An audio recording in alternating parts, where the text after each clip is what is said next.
سلام سلام سلام سلام سلام سلام سلام سلام.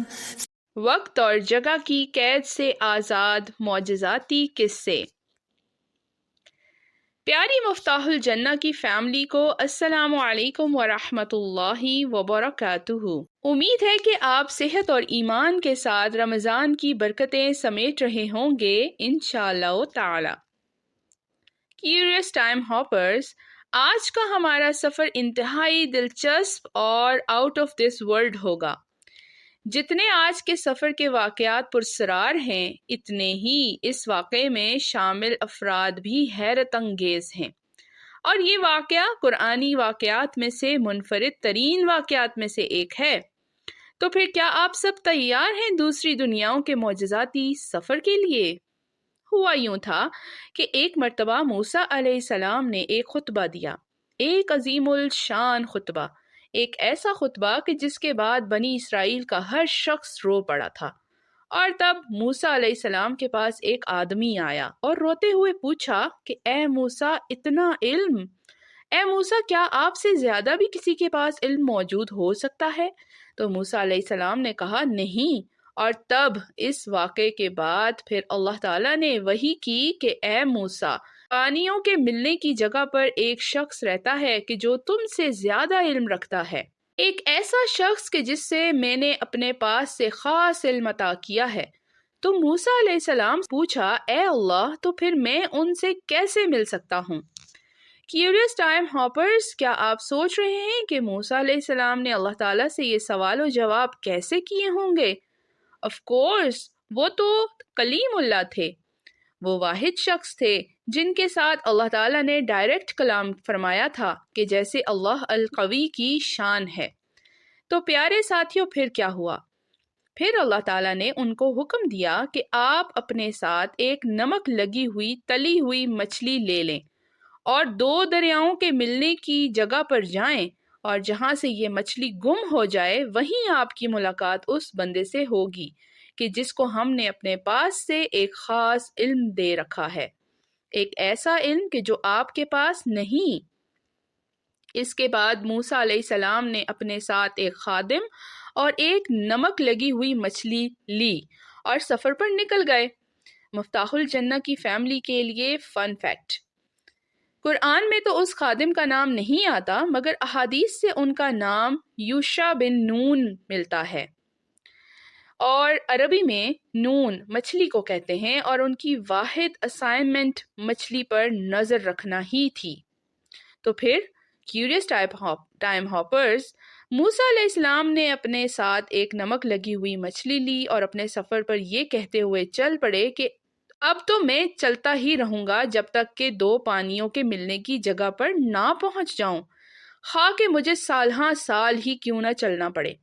پھر چلتے چلتے جب وہ تھک کر ایک مقام پر سونے کے لیے لیٹے تو یوشع بن نون نے تلی ہوئی مچھلی کو زندہ ہو کر پانی میں جاتے دیکھا، مگر موسیٰ علیہ السلام کو بتانا بھول گئے.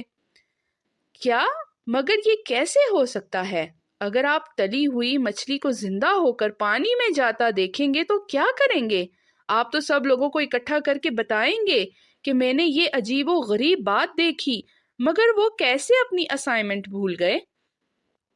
یہاں سے معلوم ہوتا ہے ٹائم ہاپرز کہ وہ کسی ایسی ریئلم میں تھے جہاں کے فزیکل لاز ہماری دنیا سے مختلف تھے.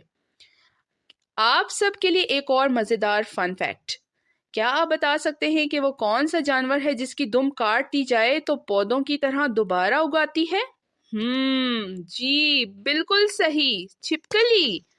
تو پھر جو رب چھپکلی کے کٹے ہوئے جسم کو دوبارہ اگا سکتا ہے تو کیا وہ اس بات پر قادر نہیں کہ مچھلی کو زندہ کر دے؟ پیارے ساتھیوں، حیرت انگیز معجزوں کی اس داستان کا بھی تو صرف آغاز ہوا ہے. جب وہ مچھلی پانی میں گری تو زندہ ہو گئی اور عجیب سی سرنگ جیسا راستہ بنا لیا، جیسا کہ اس کے ارد گرد پانی فریز ہو گیا ہو. لیکن موسیٰ علیہ السلام کو اس بات کا علم نہیں ہوا، اور جب آگے چل کر یوشع بن نون کو یاد آیا تو وہ دونوں اپنے قدموں کے نشان دیکھتے دیکھتے واپس چلے آتے ہیں. یہاں تک کہ 2 دریاؤں کے ملنے کی جگہ پہنچ جاتے ہیں، جہاں پہنچ کر پہلے تو موسیٰ علیہ السلام کو کچھ نظر ہی نہیں آتا، مگر جب وہ چٹان کے اوپر چڑھ کر نیچے دیکھتے ہیں تو پانی کے اندر سرنگ نظر آتی ہے جس میں سے مچھلی بھی گزرتی ہوئی دکھائی دیتی ہے۔ تو وہ اس سرنگ کے راستے کو مزید کھولنے کے لیے اپنا عصا پانی پر رکھتے ہیں اور راستہ مزید کھل جاتا ہے۔ کیوریس ٹائم ہاپرز، کیا آپ کو یاد ہے اس سے پہلے بھی کب موسیٰ علیہ السلام نے اپنے معجزاتی عصا سے عجیب و غریب راستہ بنایا تھا؟ جی ہاں، جب فرعون اور اس کی فوجیں موسیٰ علیہ السلام اور بنی اسرائیل کے پیچھے پیچھے آ رہی تھی، تب اللہ تعالیٰ کی طرف سے حکم ہوا کہ اپنے عصا کو سمندر کے پانیوں پر رکھ دیں، تو اچانک سمندر پھٹا اور اس میں سے ایک راستہ کھل گیا اور دونوں طرف کا سمندر ایسے دکھائی دینے لگ گیا گویا انتہائی بڑے بڑے پہاڑ ہوں۔ کیوریس ٹائم ہاپرز، کیا آپ کو معلوم ہے موسیٰ علیہ السلام نے اپنی عصا کے ساتھ ایک ایسا ہی عجیب و غریب معجزاتی کام تیسری مرتبہ بھی کیا تھا؟ جب 12 مختلف راستے نکالنے کے لیے ایک بڑے پتھر پر رکھا تو اس پتھر میں سے 12 مختلف پانیوں کے راستے نکل آئے۔ موسیٰ علیہ السلام کا عصا انتہائی معجزاتی ٹول تھا اور وہ آسمانوں اور پانیوں میں دروازے کھولنے کی صلاحیت رکھتا تھا۔ ہماری مفتاح الجنہ کے فیملی کے لیے ایک اور حیران کن فن فیکٹ، موسیٰ علیہ السلام کے بعد اس کو تابوت سکینہ میں بند کر کے چھپا دیا گیا، جو آج کہاں ہے اس کا کسی کو بھی علم نہیں ہے۔ اب آپ کو پتہ چلا کہ دجالی قوتیں کیوں اس زور شور سے تابوت سکینہ کو پوری دنیا میں ڈھونڈتی پھر رہی ہیں۔ اچھا تو ساتھیو، اپنے اس معجزاتی سفر میں ہم اب ایک دنیا سے دوسری دنیا کا سفر کرنے کے لیے لیتے ہیں ایک ٹائم لیپ۔ مچھلی کے پیچھے بننے والی سرنگ سے گزر کر موسیٰ علیہ السلام جب دوسری زمین پر پہنچتے ہیں تو انہیں ایک شخص لیٹا ہوا نظر آتا ہے جس نے اپنے ارد گرد ایک خاص قسم کا کپڑا لپیٹ رکھا ہے۔ اب آگے یوشع بن نون کا کوئی ذکر نہیں ملتا، لگتا ہے وہ پیچھے ہی کی دنیا میں کہیں رہ گئے ہیں۔ موسیٰ علیہ السلام اس لیٹے ہوئے شخص کو سلام کرتے ہیں تو وہ بھی حیران ہوتے ہیں، اس دنیا میں یہ سلام کیسا؟ پھر موسیٰ علیہ السلام کہتے ہیں کہ آپ کے پاس وہ علم سیکھنے آیا ہوں جو آپ کو اللہ تعالیٰ نے سکھایا ہے، جس پر وہ کہتے ہیں کہ آپ میرے ساتھ صبر نہیں کر سکیں گے، اور آپ اس بات پر صبر بھی کیسے کر سکتے ہیں جو آپ کے علم کے دائرے سے باہر ہو؟ گویا وہ پہلے ہی جانتے ہوں کہ کیا ہونے والا ہے۔ لیکن موسیٰ علیہ السلام اصرار کرتے ہیں اور پھر ان دونوں کا یہ سفر شروع ہوتا ہے جو قرآن میں ہے۔ کس صورت میں ہے پیارے ساتھیوں، کیا آپ کو معلوم ہے؟ جی، سورۃ الکہف میں ہے۔ کہ آپ کو معلوم ہے کہ وہ پراسرار شخص کون تھا؟ اگرچہ قرآن میں ان کا نام سے ذکر نہیں ہے، مگر احادیث اور تفاسیر میں ان کا نام خضر علیہ السلام آتا ہے۔ خضر فرشتے تھے، انسان تھے، نبی تھے، اللہ کے ولی تھے، کون تھے کسی کو بھی نہیں معلوم۔ پیارے نبی پاک صلی اللہ علیہ وسلم نے فرمایا ان کا نام خضر عربی میں سبز رنگ اس لیے ہوا کیونکہ وہ ایک خشک زمین پر بیٹھے، لیکن جو ہی وہ وہاں سے اٹھے وہاں وہ جگہ سبزے کے ساتھ لہلہانے لگی، وہ جہاں پر چلتے وہاں اونچی اونچی گھاس اگاتی۔ کیوریس ٹائم ہاپرز، کیا آپ نے سوچا کہ خضر علیہ السلام نے موسیٰ علیہ السلام کو یہ کیوں کہا ہوگا؟ آپ اس بات پر صبر کر بھی کیسے سکتے ہیں جو آپ کے علم کے دائرے سے باہر ہو؟ اس بات کا جواب بہت اہم ہے، کیونکہ آگے چل کر خضر علیہ السلام نے 3 کام کیے تھے۔ پہلا کام، جن لوگوں کی کشتی پر سفر کیا ان لوگوں کی کشتی توڑ دی، حالانکہ کشتی والے بہت اچھے لوگ تھے۔ ان فیکٹ اتنے اچھے کہ انہوں نے موسیٰ علیہ السلام اور خضر سے مسافر سمجھ کر کرایہ بھی نہیں لیا تھا۔ یہ دیکھ کر موسیٰ علیہ السلام شرمندہ ہو گئے اور یہ آپ نے کیا کیا؟ لیکن خضر علیہ السلام نے صرف اتنا جواب دیا کہ میں نے آپ کو کہا تھا نا کہ آپ میرے ساتھ صبر نہیں کر سکیں گے۔ اب دوسرا کام جو خضر علیہ السلام نے کیا وہ یہ تھا کہ کچھ بچوں کو کھیلتا دیکھ کر خضر علیہ السلام نے ان میں سے ایک بچے کا سر ہی الگ کر دیا۔ یہ دیکھ کر تو موسیٰ علیہ السلام سے تو بالکل ہی نہ رہا گیا اور وہ بولے کہ یہ آپ نے کیا کیا؟ لیکن خضر علیہ السلام نے غصے سے جواب دیا کہ میں نے آپ کو کہا بھی تھا کہ آپ میرے ساتھ صبر نہیں کر سکیں گے۔ اور پھر انہوں نے تیسرا کام یہ کیا کہ کچھ نہایت ہی بد اخلاق لوگوں کے گاؤں میں پہنچ کر ان کی بے انتہا بدسلوکی کے باوجود ان کے گاؤں میں موجود ایک دیوار جو گرنے ہی والی تھی اس کو بغیر کسی معاوضے کے ٹھیک کر دیا۔ اور جب موسیٰ علیہ السلام اس پر بھی تل ملا اٹھے کہ آپ نے اتنے بد اخلاق لوگوں کے ساتھ اتنے اخلاق کا مظاہرہ کیوں کیا، تو اس پر خضر علیہ السلام نے کہا اب بس، یہاں سے آگے ہم ساتھ نہیں رہ سکتے۔ پھر خضر علیہ السلام نے موسیٰ علیہ السلام کو ان تینوں باتوں کے کرنے کی وجہ بتائی، وہ وجوہات جنہوں نے مستقبل میں ہونا تھا۔